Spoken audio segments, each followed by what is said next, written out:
আমার দাদু, আমার নাম শমশাদ খান, গ্রাম চৌডা কারবালা, থানা আশুজি কালীতলা, ডিস্ট্রিক্ট ডায়মন্ড হাবড়া, দক্ষিণ 24 পরগনা, কলকাতা 140। আমার দাবি আছে মুখ্যমন্ত্রী, পুলিশ মন্ত্রী এবং ভূমি মন্ত্রীর কাছ থেকে। আমার উপরে যে সন্ত্রাস হয়েছে, আমার 4বার বাড়ি ভাঙা হয়েছে এবং আমাকে একবার খুন করা হচ্ছে। আমার জমির দাগ নম্বর হচ্ছে 1145 চটা মৌজা, 1143 হিটকোর সম্পত্তি এবং সরকারি সম্পত্তি, রাস্তার সম্পত্তি।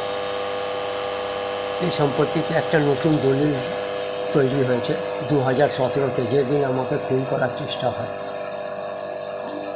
আমি যেদিন হসপিটালে অ্যাডমিট হই সেই দিন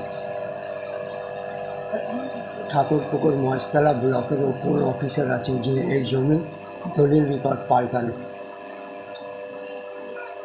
এদের বিরুদ্ধে অ্যাকশন নেওয়া উচিত, বা আমার জমি যেটা বাস্তবিকে যেটা এরা দখল করে রেখেছে ধর্মের নামে, আমাকে উদ্ধার করে দেওয়া হোক। এবং কোর্টে জুনিয়র ডিভিশনে 6 নম্বর জুনিয়র ডিভিশনে মামলা চলছে। আমার কেস নাম্বার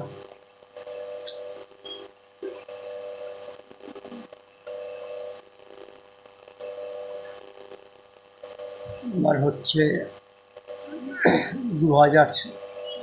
544/2016।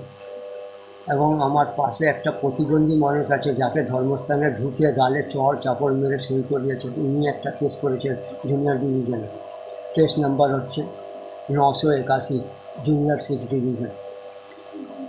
যত তাড়াতাড়ি এই কেসের ইনভেস্টিগেশন চালু হয় তত ভালো। প্রাক্তন মুখ্যমন্ত্রী তো এটা করলেন না, ভূমি মন্ত্রীও করলেন না, পুলিশ মন্ত্রীও করলেন। যদি নতুন সরকার করে খুবই উপকার হয়, সমাজে একটা নতুন বার্তা যায়। সন্ত্রাসবাদী কাজ করলে কোনো লাভ নেই। আমার মনে হচ্ছে এইসব কাজের মধ্যে ধর্মগুরু গিল্টি আছে এবং ভূমি দপ্তরের অফিসারও গিল্টি আছে। ধন্যবাদ।